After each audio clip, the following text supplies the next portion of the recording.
Welcome back to the deep dive. Today, we are looking at something that sits right at the intersection of hope and high-stakes bureaucracy. We're talking about the Canadian dream, Right. specifically the version sold to hundreds of thousands of international students every year. It's a concept we hear about constantly. I mean, it's almost a brand at this point. Yeah. But the reality on the ground has, well, it's shifted beneath our feet in a way that I don't think many people fully appreciate yet. Exactly. I think for the last decade or so, the narrative was just so linear. It was almost like a video game level. Oh, totally. You fly to Canada, you pay your tuition, you study hard, you graduate, and bing, you unlock the work permit. And then eventually, Yeah. you unlock permanent residence. It felt guaranteed. It's a transaction. Yeah. It was designed to feel that way. It was a pipeline. Yeah. But if you're listening to this and you're still operating on that pipeline mental model, you're walking right into a trap. Because as of late 2024 and moving into 2026, that straight line has been scribbled over. It's not a pipeline anymore. It's a maze. That is the perfect image for this. We are diving into a comprehensive guide from Dara Immigration Services today, and it details the current, very messy state of the post-graduation work permit, or PGWP. Yep. And looking at this source material, the headline isn't just rules changed. It feels like the entire philosophy of why Canada invites students has changed. That is the key insight. We've moved from an open access education model to a targeted economic strategy. What does that mean exactly? The government has essentially said, look, we don't just need graduates. We need specific types of workers. And if you aren't the right type, the door to working here is, well, it's much heavier than it used to be. So we're going to unpack the Great Divide of November 1st, 2024, which is the date that changed everything. We'll look at why university students are getting a pass while college students are getting squeezed. And this is a huge part of it. And we're going to look at the terrifyingly strict compliance traps that can get you deported even if you have straight A's. The compliance section is where people really get hurt. It's not about grades. It's about paperwork. You can be the valedictorian and still get refused a work permit. Which is terrifying. So let's start with the prize itself. Why is this specific piece of paper, the PGWP, so valuable? Why not just get a normal work permit? Because normal work permits are incredibly hard to get. Usually, for a foreign national to work in Canada, a company has to prove that no Canadian could do the job. Right, the LMIA process. The labor market impact assessment, exactly. It's expensive, it takes months, and most employers just won't do it for an entry-level job. So the PGWP is the workaround. It's the golden ticket. It is an open work permit, and that word open is the superpower. Okay, what does open give you? You don't need a job offer to apply. You don't need a sponsor. You can work for a bank, a startup, a coffee shop. You could go freelance. So you could quit a bad boss and walk across the street to a new job the same day. The same day. That kind of freedom is almost non-existent in the rest of the immigration system. And it's the bridge to staying here forever, right? That's the end goal for most people. For the vast majority, yes. Yeah. Most international students want permanent residence, PR. And to get PR, you need Canadian experience, usually 1 year of skilled work. And the PGWP buys you time to get that. It buys you up to 3 years. Without the permit, you can't get the experience. Without the experience, you generally can't get PR. So if you mess up this one application, you've essentially blown the bridge up. And you only get one shot. That's the other thing people forget. The PGWP is a one-time per lifetime deal. Really? Yes. If you get a 1-year permit and waste it, or if you get rejected because of a clerical error, you can't just go back to school for a master's and try again. You are done. You've used your token. That puts the stakes in perspective. Okay, let's look at this Great Divide. The source material from Dara Immigration Services draws a hard line in the sand. November 1st, 2024. Why is this date haunting people? Because it created a 2-tier system. We now have 2 tribes of international students in Canada, and they're operating under completely different sets of rules. And it all depends on when you applied for your study permit. Exactly, your original study permit from years ago. Okay, so let's role play this. Scenario A. I'm a student, I was eager, I applied for my study permit back in, say, early 2024. I'm halfway through my program now. Where do I sit? You are the lucky one. You are in the grandfathered group. Because you were in the pipeline before the government changed its mind, you are exempt from all the new restrictions. So I can study anything, general arts. You could be studying ancient history, general arts, marketing, philosophy. It doesn't matter. As long as the program length and the school are eligible, you get the work permit. Wow. You generally don't even need to show language test results for the work permit itself. You are living in the old era. Must be nice. Yeah. Now, scenario B. I applied for my study permit on November 2nd, 2024. I'm in the new rules group. And this is where the walls close in. For you, the automatic path is gone. The government is now scrutinizing what you studied and where you studied it. And this is where we have to talk about the university versus college distinction. Yeah. This was the part of the guide that really stood out to me. It feels like a bit of a class system, doesn't it? Like the government is saying universities are good, colleges are suspicious. Suspicious might be strong, but they're certainly treating them as different economic tools. Mm-hmm. Let's look at the university grads first. Bachelor's, master's, PhDs. Okay. If you are in the new rules group, or you graduate from a university, you are still relatively safe. You're exempt from the field of study restrictions. So even under the new rules, a university grad can get a master's in 18th century French poetry and still get a work permit. Yes. The government's logic, I think, is that university degrees teach critical thinking, transferable skills, things the economy will always need. So they don't micromanage the major? They don't. However, there is a catch. They've added a hurdle.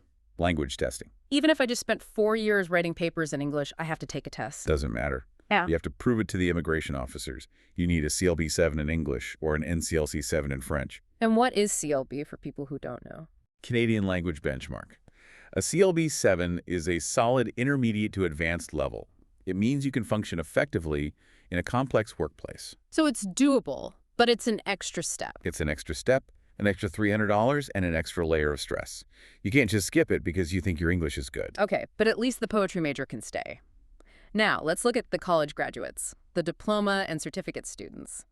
The source calls this the big squeeze. This is where the Canadian dream hits a wall.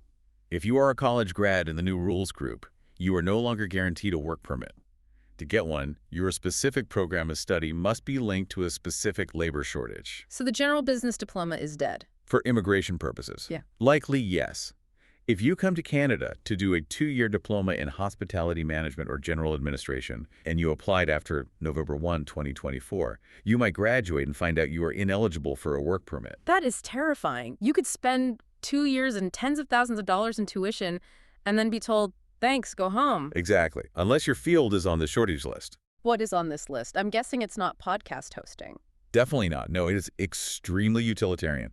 We are talking agriculture and agri-food, healthcare, stem cell science, tech, engineering, math, Digital suspects. and skilled trades and transport. It's very tangible. They want people who can build things, grow things, or fix bodies. Right. They use what are called CIP codes, classification of instructional programs. Yeah. Every major has a clunk. If your code isn't on the list, you don't get a permit. It forces, 18-year-olds to make career decisions based on government economic forecasts. Which change all the time. That's the risk. But right now, the message is clear. If you go to college, you are being trained for a specific job vacancy. You are not there for exploration. And do they have a language requirement too? Yes, but it's a bit lower than university grads. They need a CLB 5. It's basic functional proficiency.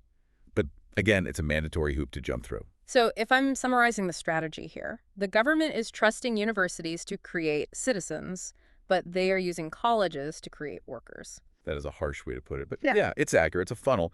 And for you, the student, it means you can't just pick a program based on what you like. You have to cross-reference that CIP code with the eligibility list before you even apply. If you don't, you're gambling with your entire future in Canada. Absolutely. Okay, let's move from the who to the how, because even if you have the right degree, the right CIP code, the right language score, the process itself is a minefield. The guide from Dara Immigration Services highlights a timing trap that I think would catch almost anyone off guard. The 180-day rule. This is the most common reason for what we call accidental illegality. Walk us through it. Okay, so you have 180 days to apply for the PGWP once your program ends. But the million-dollar question is, when does that clock start? My intuition says graduation day, the ceremony, Right. the cap and gown. And your intuition is wrong. And that error is fatal. The clock starts the day your final grades are issued, not the ceremony. That ceremony might be 2 months after your grades come out. If you wait for the photos to apply, you might have already burned 60 days of your eligibility. But 180 days is 6 months. So even if you burn 2 months, you still have 4 months left. What's the danger? The danger is the other deadline, your study permit expiry.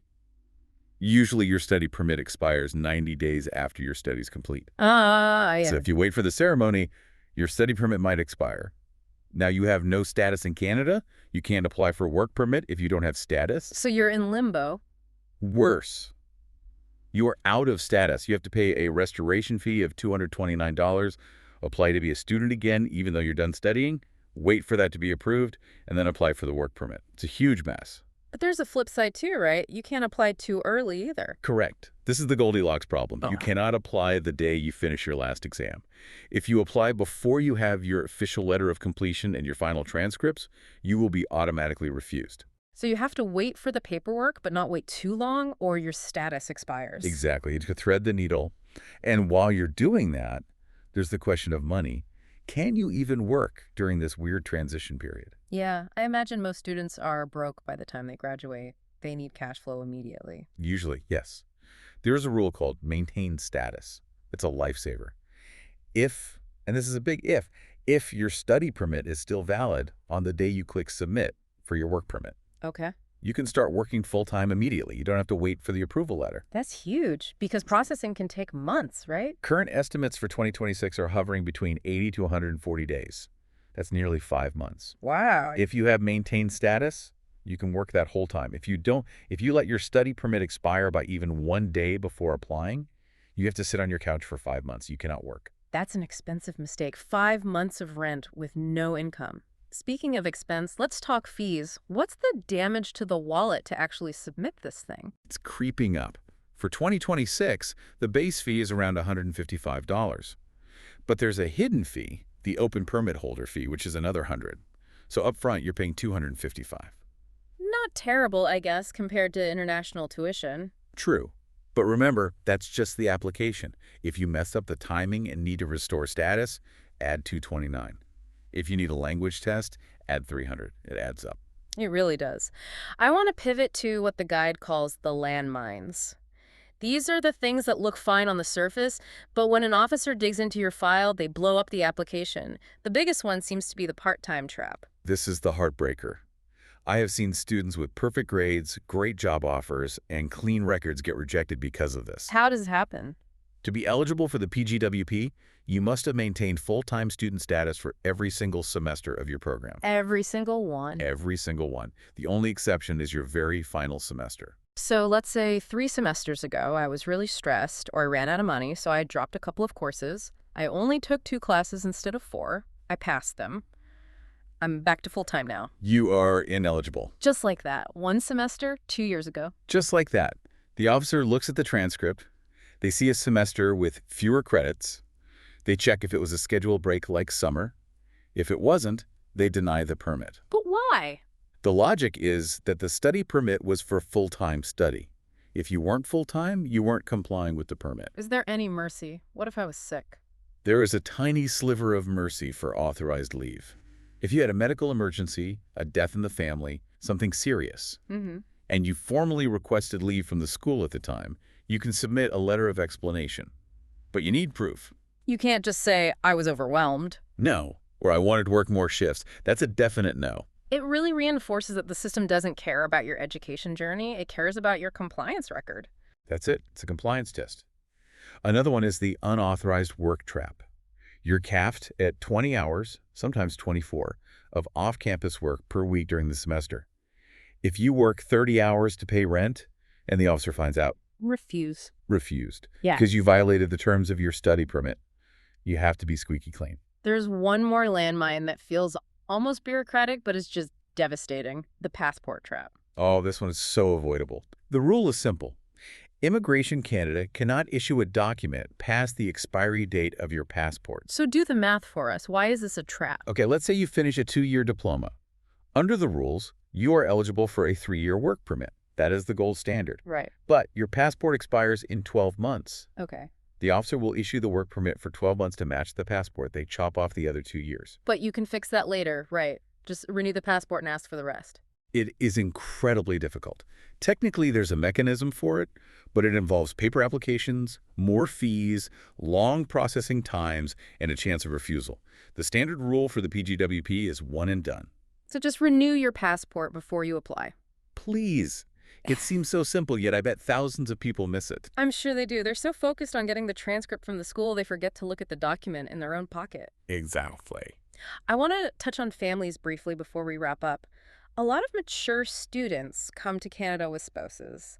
How does this new 2026 era landscape affect them? The squeeze applies to families, too. It used to be that if you were a student, your spouse got an open work permit automatically.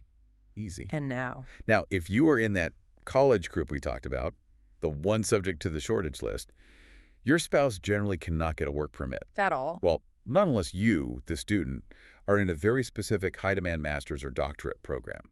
For most college programs, the spouse can only get a permit once the student graduates and gets a job in a high-skilled role. That changes the financial calculation for a family moving here. You can't rely on two incomes immediately. Exactly. You need to have the savings up front. And just a quick technical note on those language tests. We mentioned CLB 7 and CLB 5. The guide was very specific about which test. Yes, this is a classic rookie mistake. Do not take the academic test. This is confusing because you probably took the academic IELTS to get into college. But for the work permit? For the work permit, you need the general test, CELPIP General or IELTS General. If you submit academic results for an immigration application, they are invalid. Imagine failing because you took the harder test. It happens all the time. You pass the test, pay the money, submit it, and get rejected because you checked the wrong box on the testing website. So let's zoom out. We've painted a picture of a system that has hardened. We've gone from a welcome to Canada, study whatever you want approach to a show us your economic value and show us your compliance record approach. It is a shift from viewing international students as future citizens to viewing them as strategic labor assets. That's a heavy distinction. It is. But look, the prize is still there. If you navigate this maze, if you pick the right CIP code, if you watch your passport expiry, if you maintain full-time status, the PGWP is still the best open work permit in the world. It is still the golden bridge to a life in Canada. But the days of winging it are over. Completely over. You need to be looking at the 2026 map, not the stories your friends told you from 2023. You need to bulletproof your application. It leaves me with a question, and maybe this is something for our listeners to chew on. In a system where you have to study specific trades just to be allowed to stay, are we losing something? If every international student becomes a healthcare worker or a tradesperson because the rules force them to, do we lose the innovators, the artists, the entrepreneurs who might have studied something useless but built something amazing? That is the tension. Efficiency versus creativity. And we are pivoting hard to efficiency. We'll see in 10 years what the cost of that was. A fascinating, if slightly stressful, deep dive today. Check your dates, check your codes, and check your passport. Sound advice. Thanks for listening to The Deep Dive. Good luck with your applications, and we'll see you next time.